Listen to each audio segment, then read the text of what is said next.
If you're unable to find a seat as the doors close, please move to one of the overflow rooms in the Riverwalk hallway, where this morning's program will be presented via video link. Please see members of staff at the doors if you need assistance. Please remember to keep your face covering on at all times while you're at TechNet Augusta. For more information, consult the health and safety plan at the conference website. As a reminder, please set your electronic devices to silent, but keep them at the ready so you can text or email your questions for our guest speakers to the address on the screen, askmetna@gmail.com.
I've got to get a.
Just turned 50 on the 24.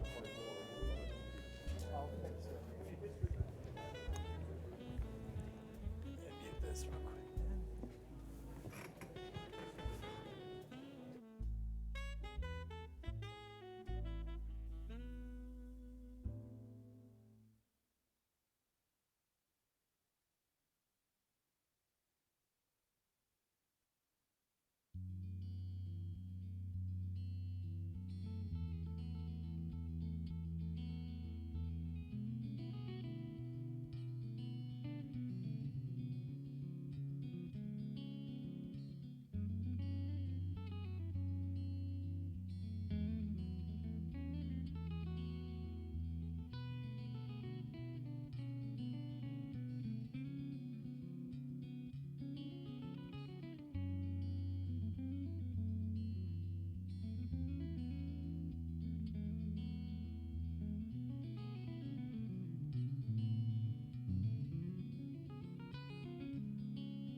I'll give you 1 minute more.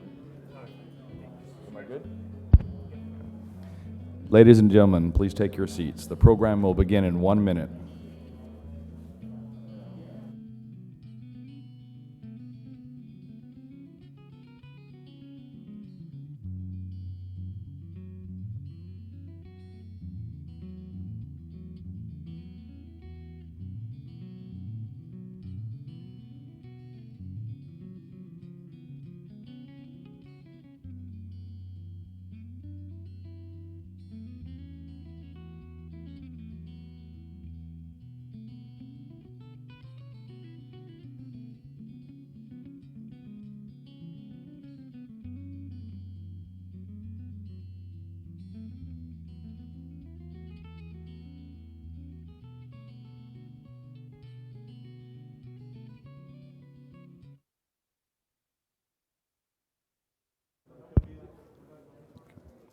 Ladies and gentlemen, on behalf of AFCEA International and the AFCEA Augusta Fort Gordon chapter, welcome to Day 3 of TechNet Augusta.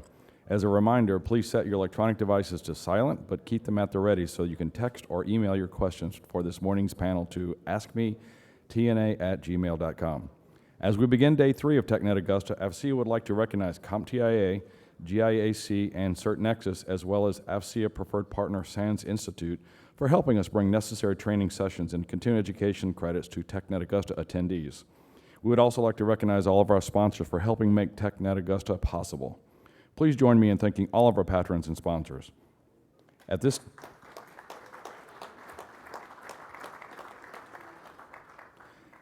time, please join me in welcoming to the stage Lieutenant General Bob Wood, U.S. Army retired and Executive Vice President of AFCEA International.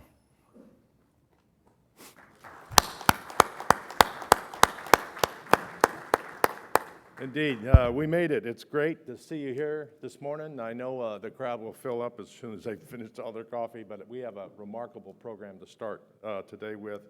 We're glad you're with us. Hopefully you've enjoyed your time and found it worthwhile. Really a remarkable day yesterday, just like the first day, with a variety of speakers. General Fogarty kicked it off with kind of a wrap-up, or really a summary of 5 years of progress that's been made here in the local area and at Fort Gordon, and really in the mission set. And great to have that. A lot of PEO traffic yesterday, C3T, good discussions there with Futures Command, Army Futures Command. And the tracks have been doing a wonderful job of offering special deep dive topics and a variety of things. And that's really what we try to do. We try to mix up the content, make sure that it's somewhat organized for you. You know, it is a lot, but hopefully you were able to find what you were looking for yesterday. I thought the software discussion was important. If you didn't have a chance to make it, most of the content is up on the net, and we'll make sure it's available so you can view it after the conference. General Barrett's panel at the end took a look at unified networks, something that General Morrison had talked about. And then women in cyber, if you wanted to see a conversation on AI between experts, that's really what we saw yesterday evening. Along with the reception, we could follow up with some of the questions. It was really a spirited dialogue, crosstalk. We're going to have the same thing this morning and start off with it in a discussion on JADC2. I'm very happy to introduce our moderator of this conversation, General Shea, CEO of AFCEA. You know him. I know him well. He really is focused on this topic of not just JADC2, but really command and control in the network.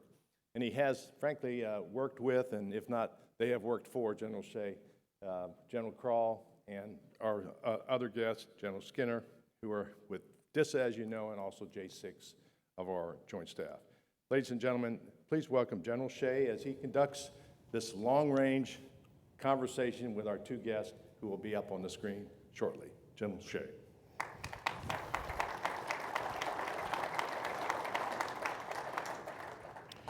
Well, thank you, Bob, and to Dennis and Bob Skinner out there. Thanks for being with us today. I know that your sacks are really full today, so we appreciate you taking the time to spend with us. We wish you could be here, but we certainly understand that duty calls, and our thoughts and prayers are with you and all the men and women that you're supporting and serving.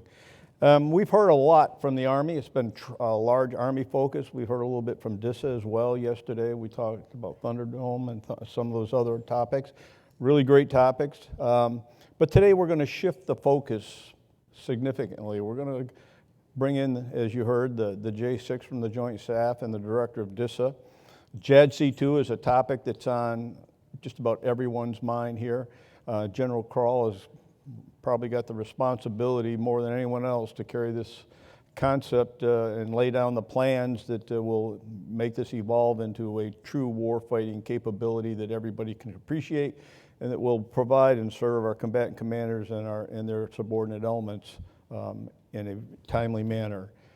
And then on the other side, we've got General Skinner. General Skinner comes to DISA from the Indo-PACOM, and I'll talk a little bit more about their backgrounds, but he has a critical element in tying much of this together, particularly of JADC2, as well as the service concepts together, because he's got the strategic view, he's got the strategic responsibility of bringing in and tying together all these capabilities that are being moved towards JADC2 as we go forward. So I want to just take a few minutes for those, since they are outside the Army, you may or may not be familiar with them, but General Crall certainly is a Marine, a career aviation command and control officer. He's got a thorough understanding of command and control, what it's all about. He also ran the Direct Air Support Center for Airborne for the Marine Corps out in Operation Iraqi Freedom. He's also been the Deputy Principal Cyber Advisor and the Senior Military Advisor for Cyber Policy.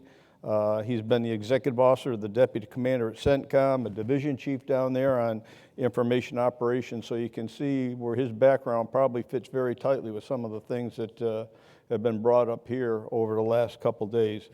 He has been the Director of Command Control Communications, Computers, and the CIO for the Marine Corps. He's a distinguished graduate of the Air Force Air Command Staff College. Imagine that, a Marine being a distinguished graduate down there. He's a distinguished graduate of the National War College, and he's also completed the Harvard Kennedy School Cybersecurity Executive Program. So he's got a great pedigree going forward. General Skinner, as I mentioned, came to his current position after having been the J6, the Director of Command Control Communications out in the United States Indo-Pacific Command. And as such, he brings a perspective on the threat that comes to our nation from many different directions. The fact that he had to deal with an emerging China out there, working with potential coalition partners and friendly nations out there, bringing them together. He's got a great understanding and appreciation for the expanse of the Pacific AOR, and the phrase, the tyranny of distance, is coined out there in the Pacific. He's got responsibility for global network and management and leads nearly 19,000 service members, civilians, in operating that global network for the Department of Defense as well as others. And his roles go into the executive part of the government to include presidential support and presidential communications.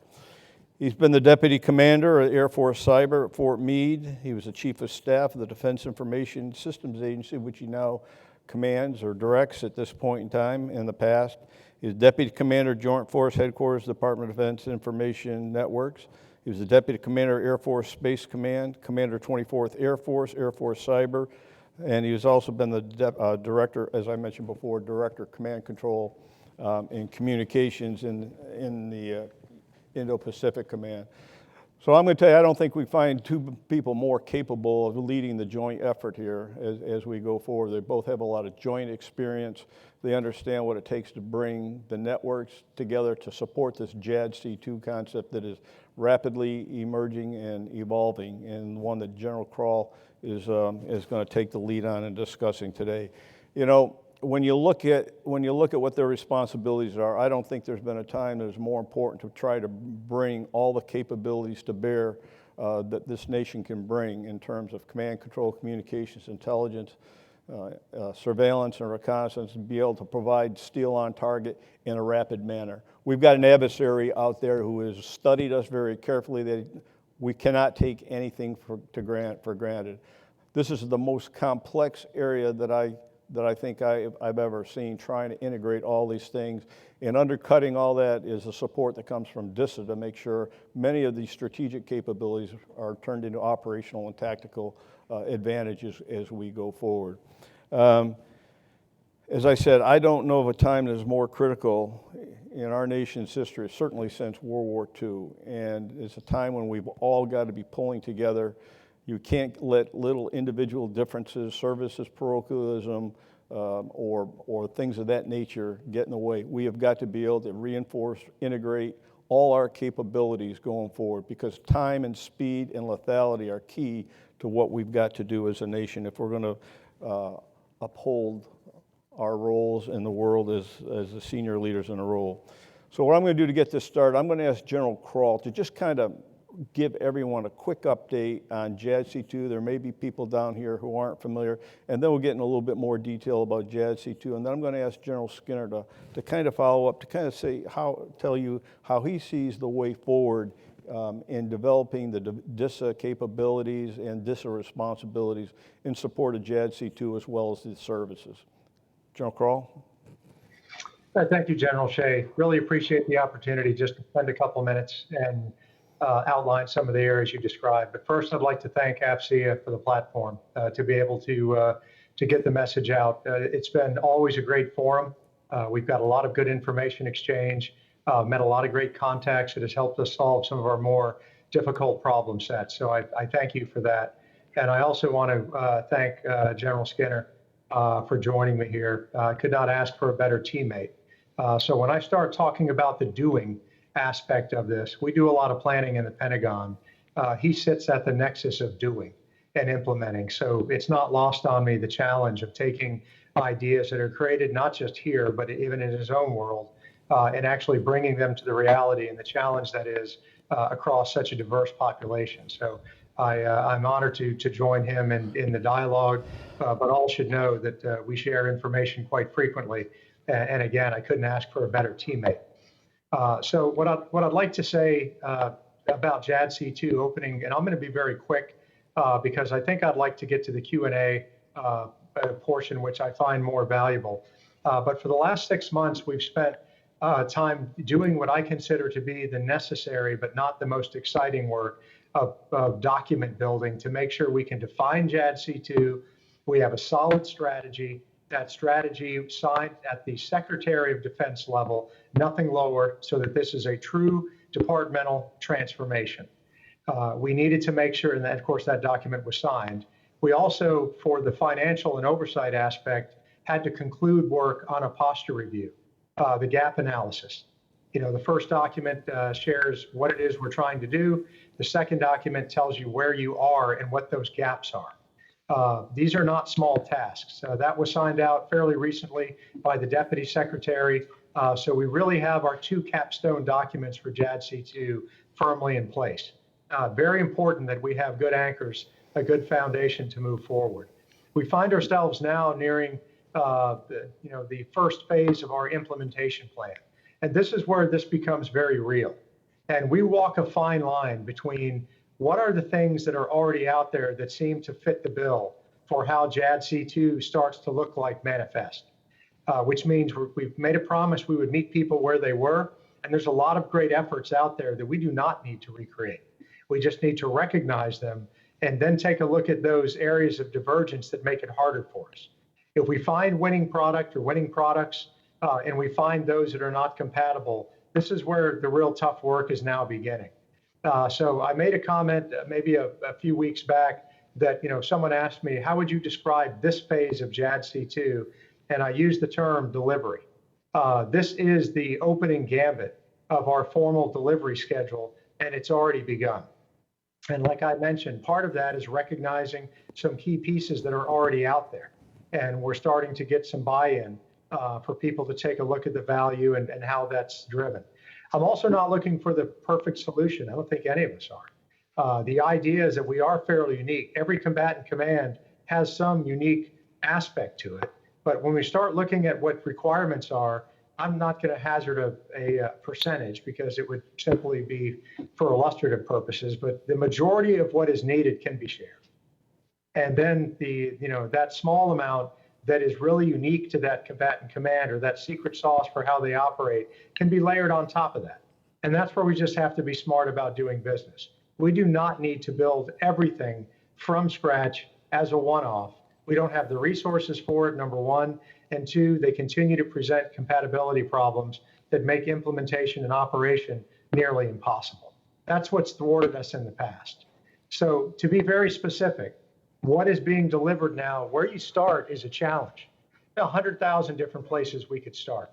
I'm going to share with you 5 that we're picking right now, that we have momentum, we have some funding, we have clear buy-in, and I'm very optimistic. They also happen to be, I think, our toughest problem sets right up front. So not shying away from the difficult issues. The first one that I think that I'm going to use the term minimum viable product, and I'm not going to use it properly.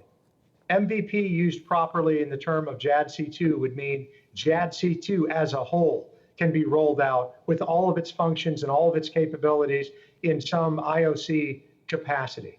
JADC2 is far too grand and complex of an organism to be considered and implemented in that fashion. So we've taken the discrete parts, the forensic decomposition of JADC2 on those most needed elements and capabilities, and we're pursuing an MVP for each of them. So the first one, for an example, would be platform. Don't need to build everything from scratch or one-off. We have the ability to have something that's common and an accessible capability for all. It's going to be built from the best of breed, and that's what we've done already, is we think we found a few that seem to meet that need. And that solution will have a couple parts to it as we define platform. It's going to have a container repository.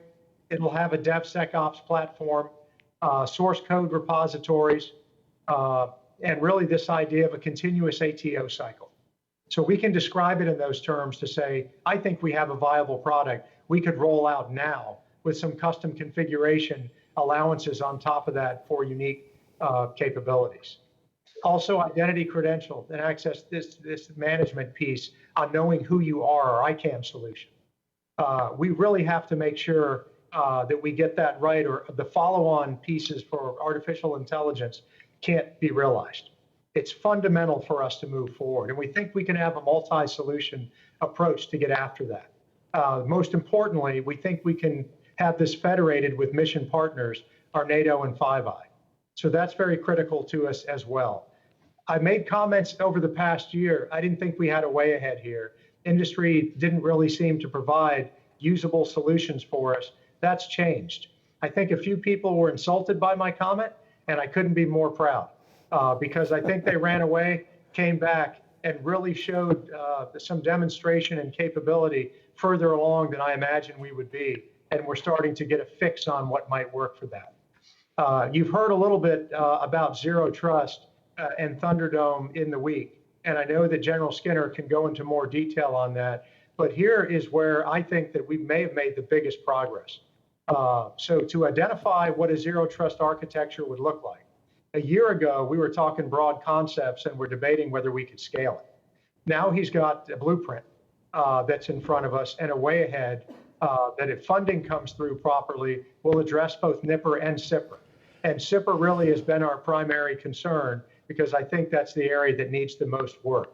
But that is incredibly critical and so much more beneficial than our perimeter defenses that we're operating now. And it also comes with the potential that we may need to have a singular solution. We've talked about the ability to have a little bit of divergence in some of the other areas. We're not so sure. This one may be one that we really do have to be all in together to make that architecture work properly. And DIS is leading the way on that now. The transport layer, this is likely to be a commercial backbone, probably a multi-vendor effort if we work that way. We've got some vendors in mind or ideas in mind, but we're really looking at all, to be honest, to find out what that best of breed looks like. There'll probably be a crypto layer on top of that for classification agnostic transport. And this has got to be something that has both CONUS and OCONUS access. And again, we think we have a solution for that transport layer. And then finally, an area that I'm excited about is our mission partner environment. We promised that we'd bring our partners along with us. not as an afterthought. So we really do have, we think, an IOC this capability at the secret and below releasable environment or SABRE. There's been some resistance to that over the past several months for a host of reasons, but I think the more we've demonstrated this, I think people have seen the logic and the capability. And this was really something I think we're going to see at CENTCOM, probably around fiscal year 22 timeframe, that we can roll this out as a virtual private, hybrid cloud kind of solution. It'll include everything that I just mentioned, from platform, ICAM, zero trust, transport, all therein, which means full Monte being shared. And pretty excited that we have a test venue in Bold Quest, where we've been able to demonstrate this now for several iterations. And the next one's coming up October through November. So there's a little bit of specificity when we talk about rolling out some of the most key elements of JADC2 and delivery. That's where our head is at. And I'm very optimistic that we're going to make some significant progress in moving forward here this year. And I'll pause there. Well, thank you. General Skinner, you got almost 6 months in the job now, and you've got you bring a great perspective to this position here. You bring a warfighting perspective. How about telling us, give us a little sense of where you want to, where you want to go and where you want to take DISA going forward here. Yeah, General Shea, thanks to you and AFCEA. You've always been a great partner, no matter what position that I've been in, and I'm confident that we can continue that great partnership over the next few years. And also to General Crall, it's always great to be part of a panel with my esteemed colleague, General Crall. We've been brothers in arms for many years, and anytime that I've ever needed something, he's been the first one there to kind of help. And so it's great to be partners on this as we push through on JADC2, which I would offer is, if not the most important, it's one of the most important initiatives that we have within the department, because that is what's going to set us up for success in the future, whether it's in competition or whether it's in crisis and or in the conflict. And if you look at just coming from the Pacific Theater, we realize there, and if those who have not been there, my advice to you would be any timeline that you are hearing for what the Chinese are trying to do or want to do, I would move that to the left, because they have a different mindset. They have a different interpretation of what an international rules-based international order is, and it is not conducive to what we are trying to do as the United States and as a global commons. And so I would just offer, as you kind of think through the things that you are doing in the Army, the things that we're doing from a joint standpoint, the things that we are doing from a coalition standpoint, they are at the mark and the target, because they are moving fast in every single area that they are focused on, which includes AI, it includes ML, it includes offensive and defensive capabilities across the multi-domain spectrum. As I looked, as General Shea mentioned, I've been in the seat probably a little bit over 5 months, coming on 6 months, and I'll tell you, I couldn't be prouder to be part of the DISA team and the Joint Force Headquarters DODN team. We got a lot of great individuals doing a lot of great things that we will talk about either in the opening comments and or in any of the questions that we have. One of the things that we're kind of, I'll say a mantra that we have within the agency is this thing called velocity of action to win. And General Crall kind of mentioned it when he talked about the minimum viable product. I would offer he didn't butcher that. That is exactly what we are trying to do, is how do you deliver a certain capability in the quickest time possible to support the warfighter, to support the business community, to support whomever, and the mission that they are aligned, right? There's this notion of requirements, right? And I would say, unfortunately, from a Department of Defense standpoint, we like to throw hundreds of pages of requirements to industry to say, go satisfy this, versus limiting and minimizing the number of requirements so we can enable industry to innovate, to really get after the tough problems. And so you have there's some must-have requirements, there's some nice-to-have requirements, and then there's some future requirements. And working with General Crall and working with the department, we're really looking to figure out, okay, what's the minimum number of requirements that are needed for the first product and capability? What is the different areas that we want to line there? And then we go after that. And then we iterate, right? Everyone's heard the DevSecOps, and I suspect as part of this forum that you could have the IT bingo card out there, and everybody would have a bingo or would have shouted bingo probably on the first day, because everyone likes to talk about zero trust, everyone likes to talk about ICAM, everyone likes to talk about machine learning and AI and stuff.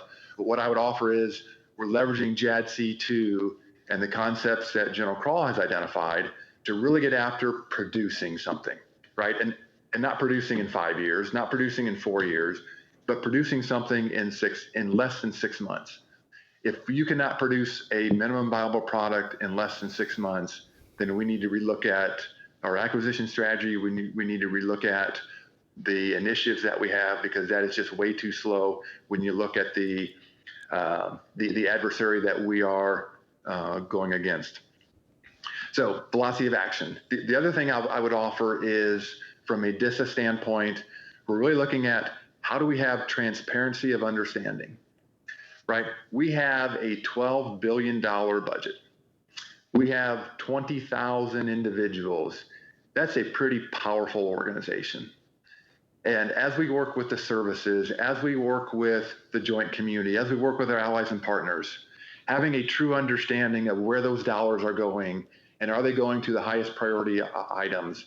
And do we have the right mix of commercial, government, defense industrial base, kind of bringing together so that we can make the most effective and efficient use of the resources that we have, and we optimize the force. As we look at kind of some of the priorities, and that's why I'm glad I'm part of this fireside chat with you, General Shea and General Crall. I would say our no-fail mission as a combat support agency is to deliver command and control, bar none. That is a no-fail mission.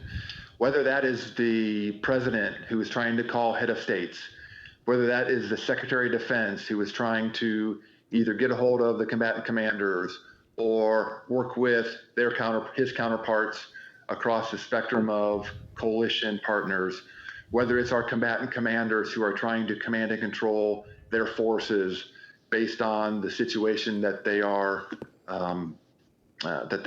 encountering. Our ability to enable that and to drive that is at the heart of what DISA provides, right? Whether that is the transport, whether that is the circuits, whether that is the ability to do voice, video, data, whether that is ISR feeds that come across the transport, is very important and something that we cannot fail at. The other I'll say the second area is kind of how do we leverage innovation to modernize? Everyone asks, so if going into this future world and getting into JADC2, how's this going to be paid for, right? In a resource-constrained environment, how do you pay for modernization? Well, there's a couple of different ways you do that. The first one I'd offer is you divest and you sunset of legacy and vulnerable capabilities. And you do that as fast as you can. We in a department have not done a great job of divesting in the most efficient manner possible capabilities. There's usually 1 or 2 or 3 organizations who are just hesitant to get off of that capability because they are comfortable with it. Well, it's time to change that mantra and to get off those capabilities and leverage innovation, leverage industry to support this moving to the modernized state and to the transformed state. If we can get a better balance of that, then I would offer we have resources and we have capabilities to put us much farther into the future than what we are today. Probably don't have it for everything, but we have it for a lot. The other aspect of this is quit thinking of this as a network-centric environment and think of it as a data-centric environment, right? We have to leverage data as a center of gravity for all of our missions and all of our domains. If we don't do that, we will not be successful. our decision makers will not have the time and the space necessary to provide the right decision and the right recommendations to senior leaders to move the nation forward. The other one is, how do you harmonize security and protection of our IT capabilities and the user experience of these IT capabilities? I will tell you, I'll give you an example. Back in my days with the Air Force's cyber, I had my 4-star commander call me up one day and said, Bob, trying to get onto this network, it required 3 songs, which I kind of had to ask, now, is this kind of and I'll date myself here, is this a Paradise by the Dashboard Lights Meatloaf song that's like 10 minutes long, or is it like a 2-minute song of a current artist? In either sense, if it takes 6, 7, 8 minutes to be able to get onto the network and perform the functions that you need to perform, that is way too long. And so how do we balance that while keeping the security and the protection of those applications and networks critical? And then the final one I'll say is, how do we empower the workforce? We have so much talent within our workforce that we need to unleash them. And any institutional silliness, as I'll call it, any firewalls or any artificial barriers that we have out there that is inhibiting our airmen, our guardians, our Marines, our soldiers, and sailors, we need to get that out of the way. And I would offer, we have individuals who want to do great. We just have to allow them to do great. So those are kind of the line of efforts and the initiatives and the strategies that we're kind of working within the agency. General Crall did mention this thing called Thunderdome, and I know that there was a briefing on it earlier. Here's what I would offer with Thunderdome. The one thing that I can guarantee with Thunderdome, and this is kind of a helping move the department towards a holistic, zero trust environment for the future. The one thing I'll offer is we don't have it 100% right. So industry's help, as you're looking at the requirements and you're looking at the papers that we have put out, help us and help the department understand where we have some gaps, where we can leverage industry even better than we are today to get after and support the zero trust environment that we need for the future for the joint and the coalition fight. The final thing I'll say, and General Crall mentioned this, identity management is, I would offer, the #1 issue that we have got to address within the department in pushing forward zero trust.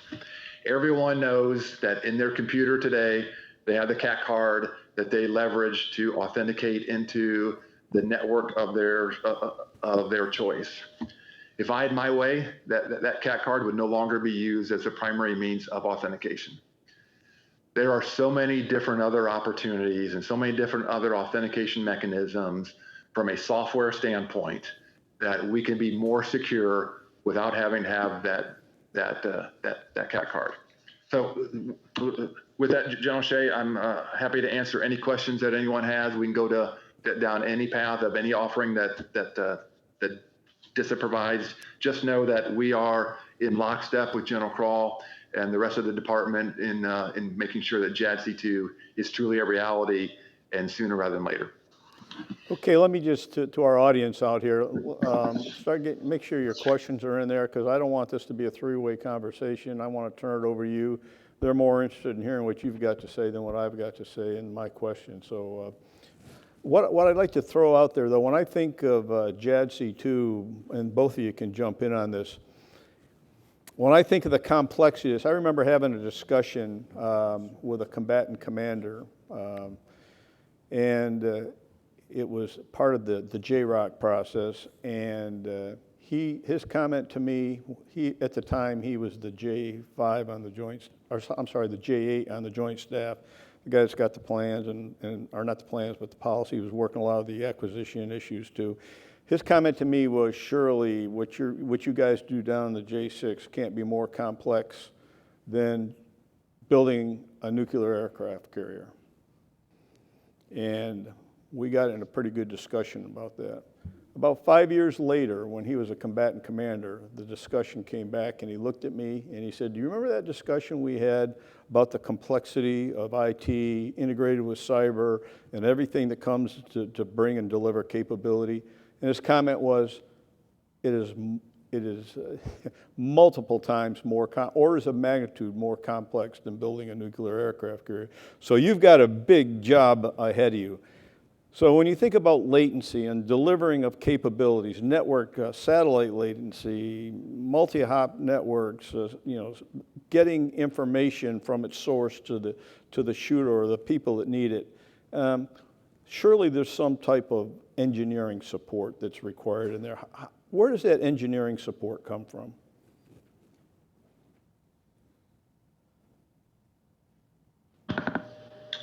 John Crall, I can take that first if you like, or you can. Anyone can. Go ahead. Okay. So I will tell you, sir, and to the audience, it comes from everywhere, right? We have engineers across the board, whether it's in the services, in the joint community, and in the commercial world that help support the engineering of that. What I would offer is, with the proliferation of low Earth orbit satellites, with the amount of fiber within the United States and across the globe, with geostationary satellites, with a lot of the other terrestrial capabilities, there is so much transport out there. The one thing that we've got to continue to focus on is, how do you make sure that you are not misconfiguring or sub-optimizing the configurations and the routing, because it is there from a transport standpoint. And so I think from an engineering standpoint, there's engineers all over the place across the board that help with that. We have a lot of engineers within the agency. I know there's engineers within an F security agency, and there's engineers in the joint world that kind of all come together to make sure that we're optimizing the architecture of the transport. Over. So I would add on to that as well, that to back up to the aircraft analogy, I have no idea what it's like to build a nuclear aircraft carrier, but my guess is that when that comment was made, it wasn't the first one being built. It was one that was iterated on. We're building aircraft carriers now, and as we start looking out in the future, it's not the first. I think JADC2, even though the components aren't the first in any particular case, we haven't built something like this before. So building the first of its kind is, I think, presenting the challenge at hand. And of course, we're doing this while the digital environment is maturing at pace, when some of the items in the way we procure and other things don't move at that same speed. So we've got a couple other factors that are turning at different RPMs that I'm sure everything is challenging, but it makes this problem set even more challenging. From the engineering perspective, I think you need two things. One, we have quite a few. We got access to engineers on staff, in-house, in academia, in our developmental agencies like DARPA and other things that do some of our testing. We've got data scientists and engineers that do some of our experimentation work on, in-house. We also have access to them as a service, where we can pay for services to come in and do the things that we need to do. But even more importantly, in addition to just the engineering support, we've got smart people who are not engineers, who are fantastic at analyzing, critiquing, and coming up with performance and solutions that just may not be credentialed. Not everyone needs to have a college degree to find truth and to provide a better way ahead. And so we leverage a lot of that capability all over the place in areas, with people that don't look like us in uniform. And that has been highly valuable to make sure that we can, tell truth to power, and we can be honest in our own assessments. Okay, one final question, I'm going to turn it over to the audience. How tightly integrated is or two questions. How tightly integrated is the intelligence community into this effort? They're going to be providing a lot of the information, a lot of the data that goes forward. Are they lockstep with the entire effort? They are, and they're lockstep in the effort in several different areas. In some cases, they're driving portions of the effort, so they're in the lead. Because when you start thinking about the volume of data, where processing takes place, old models of reach back and sending data to be processed in the rear doesn't work. So using an intelligence use case presents some of the biggest challenges we have. A lot of that data is collected on the tactical edge and is needed at the tactical edge. So when you start thinking about data repositories, where the processing goes, how you implement artificial intelligence and how that's used, that is really intelligence use cases in need there. We also are using intelligence to inform the construct of what we're building. And in some cases, very exquisite intelligence to make sure that we know what our adversary's position is in relation to our design. We certainly don't want to run down a path that looks like it would only lead to compromise or further challenges. So when you think, just as an example, when we contemplate what a cross-domain solution looks like, don't think that we're not considering adversary acumen and prowess in that area in our design. Same when it comes to transport, data security, and those things. And I would argue it's the intelligence community that's really helping us and probably has pushed us past that tipping point to bring zero trust on faster, given the threat. Okay. This will be my last question. We've heard General Davidson testify that, you know, there's been a lot of forecasts that the key decade may be the 2030 timeframe. Admiral Stavridis has written his book, 2034, but Admiral Davidson has come out and testified to the fact that his concern is probably within a 6-year window. Is there any way, or how would you accelerate what it is you're trying to do to be able to make sure that you're able to deliver the capabilities that you want to deliver in a reduced time frame than what you otherwise might?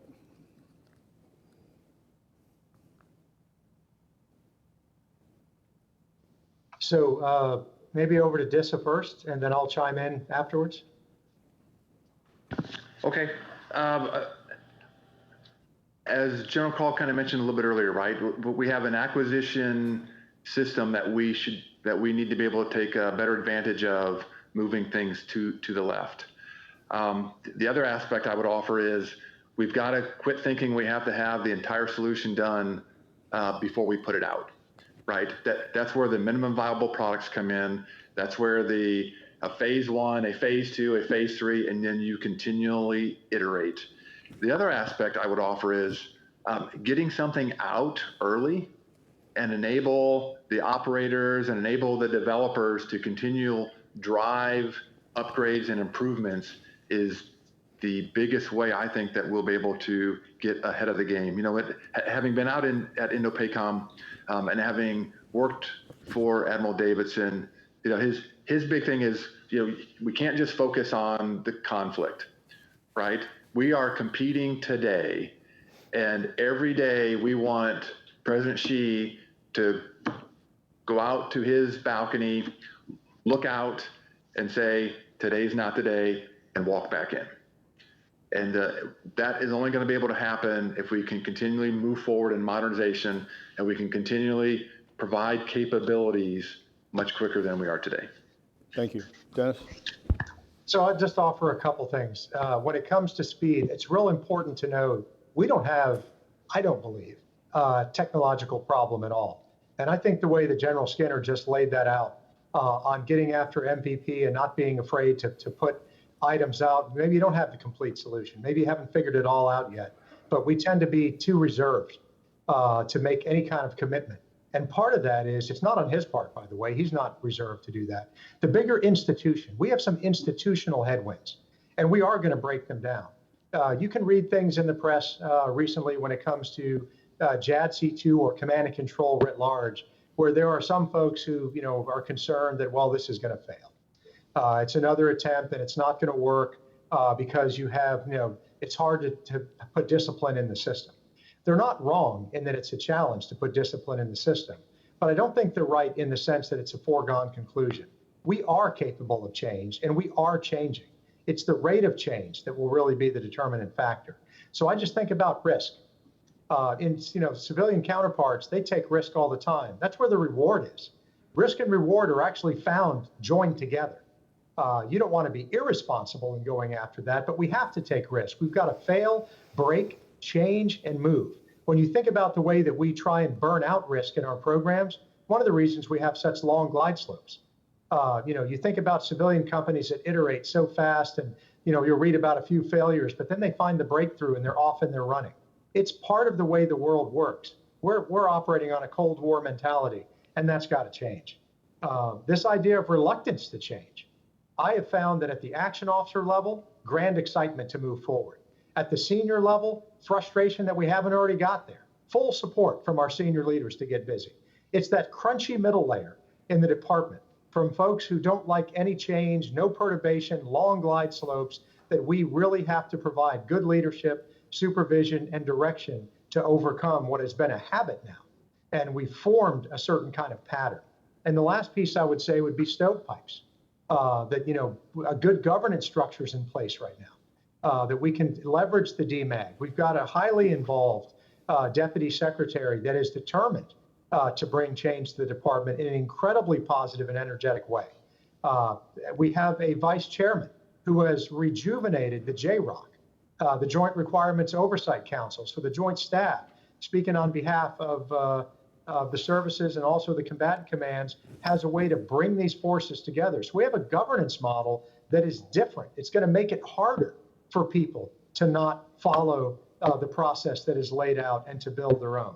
So highly excited about that, and maybe a little bit on acquisition, since General Skinner brought that up. We've got changes that are in the works. We've got the Deputy Secretary's Rapid Defense Experimentation Reserve, which is akin to an investment capital fund. We've never had that before. So, we've been 5-year window shoppers, right? We look at some technology and I got a POM for it. So if it's not in the POM, I've got to wait. It's hard to deliver capability with modern things if you don't have the budget and you have to wait. So these innovative ideas are helpful.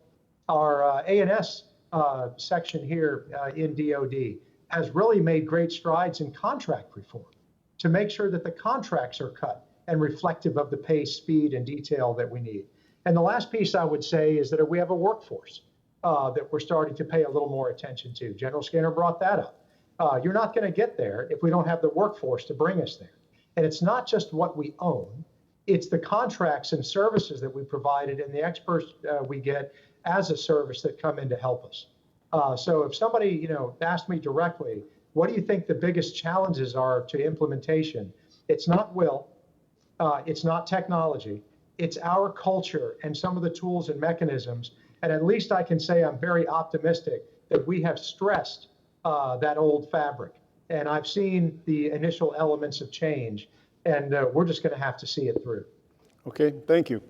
Let's have some questions and see if we can get some crisp answers back to those questions. So what is the DoD experimenting with to extend unified network communications capability to the tactical edge combined with AI, ML, edge processing?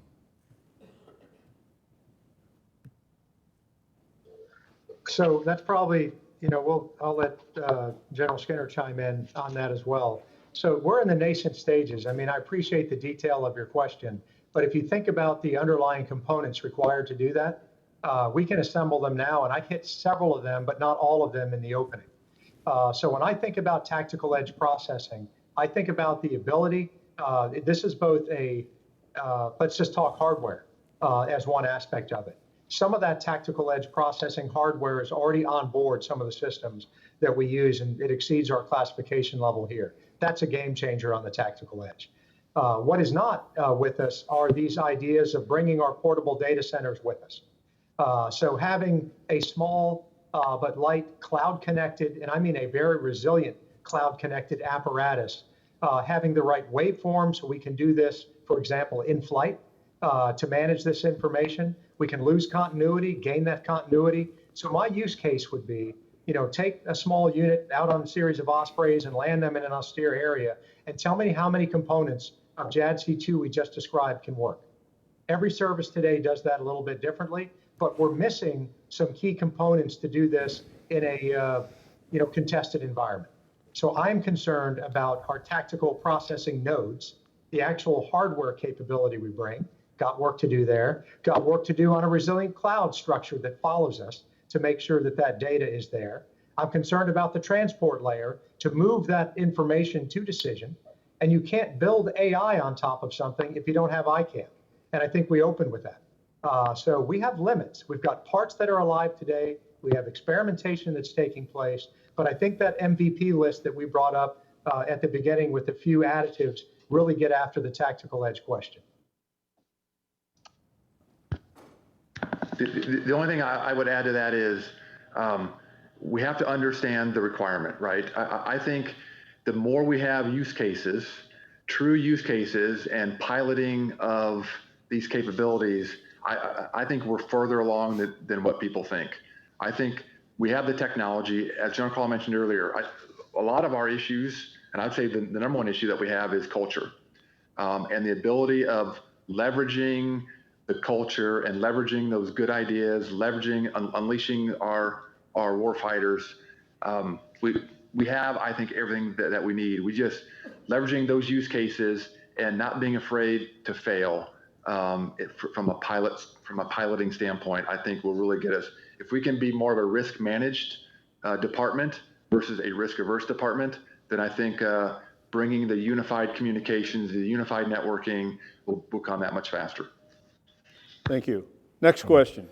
So digging into what you were talking about with the cloud, how do you view the balance of operating in the cloud with the requirements to have capability at the edge, considering the fragility of beyond line of sight wide area network links?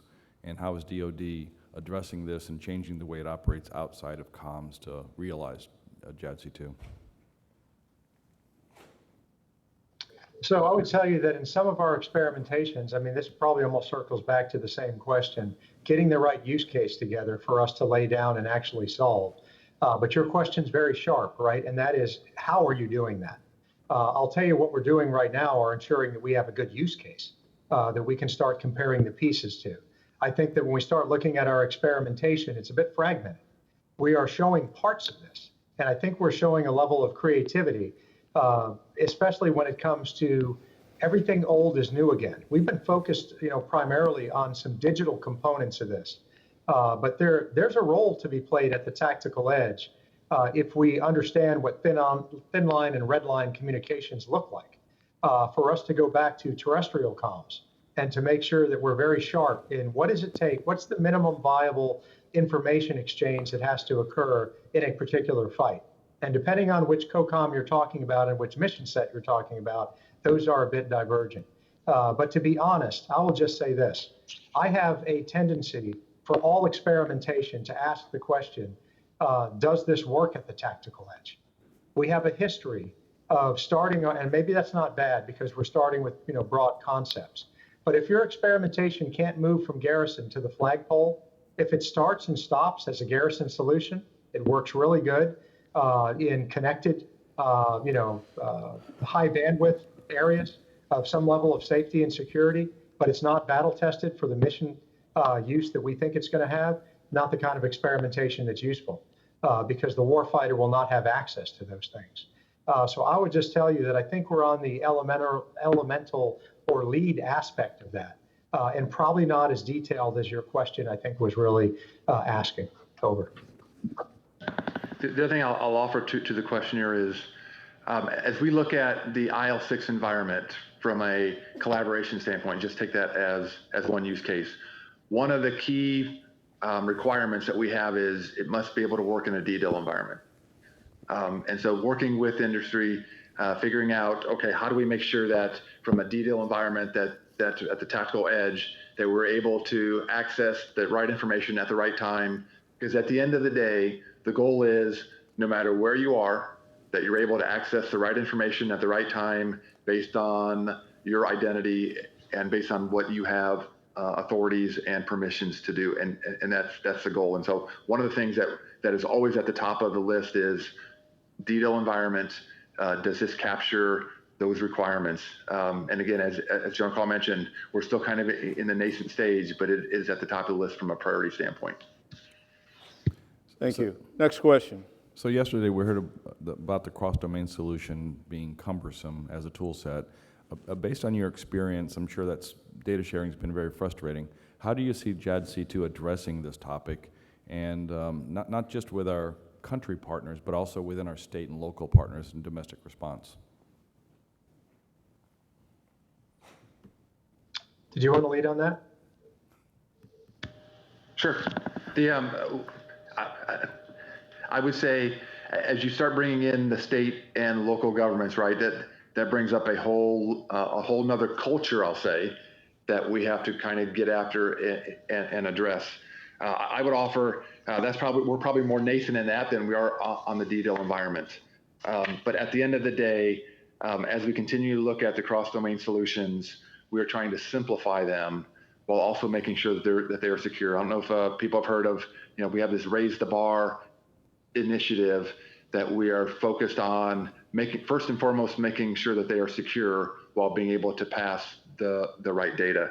And so that's kind of the first focus area. And then we figure out, as we move forward with JADC2 and these use cases, where we really need the cross-domain requirements and the cross-domain capabilities, and then we implement them there. I'd also say that from a cross-domain solution set, remember, as we transform the way we do business, and we have solid ICAM, solid zero trust, we bring some of these together, we have a different problem set. And I think it's an actual easier problem set. Bringing mission partner environment early and looking at how we exchange that information. I think that the reliance and some of the security concerns with CDS will be different than what we experience today. And when I mean different, I mean better. We may not have to put as much elbow grease into the type of work we're doing today because our current system is just too porous. So I also, once we lay this down and we look at it, I think we're going to approach CDS differently than we have in the past. All right, one quick last question. Sorry, just one quick thing. I think that's a good point because as we talked earlier, as you look at it, if you look at it from a network standpoint versus a data and a software standpoint, that's where we're going to keep getting in trouble. So the focus is how do we move to a software-defined network? How do we do from a software standpoint so we can maneuver the network and also maneuver the cross-domain capabilities? You don't need as much hardware, which makes the problem set a little bit easier. One quick one. So what is the forcing function to compel JADC2 compliance amongst the services at scale? Yeah, so it's a great question. Hopefully the lack of a need for a forcing function. That should be the forcing function, right? If you build it better, you build it, they will come. The ability, so I would tell you two things. One, we're approaching this a little bit differently. I'm not naive enough to think that there doesn't need to be teeth in the system because even the best approaches, because of the cultural challenges we've just described, make some of this challenging, right? But I would say this, a collaborative approach, one that I think is at least as collaborative, if not more collaborative than I've ever seen, bringing everyone under the tent in our cross-functional team to share ideas and make sure we're communicating very well together. Secondly, we've realized some areas that we've tried everything else and it hasn't worked. So continuing to go down the path, I think there's a realization that there's advantage. Another aspect is limited budgets. You can't do it all. People are looking at this saying, you know what, I can save money if we're honest about, that solution is good enough for us and can work very well. But on the backside of that, if reason, inclusivity, transparency, and persuasion don't happen to work, then going back to that governance structure that I mentioned is really what makes JADC2 different. So while I don't like to use the term, how do you force someone into that? Because maybe if I have to force you, we failed in something to really work out an agreement. But if we do, and I'm clear-eyed about that, then we have the JROC that lists those requirements. We'll debate those requirements. We have looped in our acquisition arm to those requirements, so you can't buy things or build things that's not in compliance with those requirements. Services will have difficulty spending money in areas that are competing and not in compliance with that direction. You have a deputy secretary at the DMAG level that has CAPE and comptroller at her disposal to take a look at investitures that do not comply with what JADC2 is working on. And I'll tell you one area that we're putting some time and money into it is these key performance parameters. I honestly think that is the way ahead. Right now we have things that say, like network ready, whatever that means, was good for its time. But what if we have a KPP that is very clear that says for these types of builds, you need to be JADC2 compliant, and that's actually defined. We're working on that today.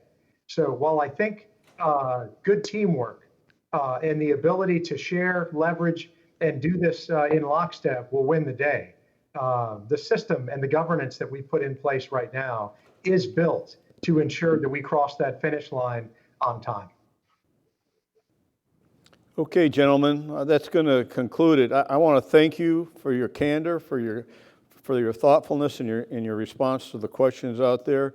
And I tell you, we couldn't have a better pair sitting in the positions that you're in right now to lead us forward with this JADC2, as well as General Skinner. We're really looking forward to working with DISA over the next several years, as you mentioned before.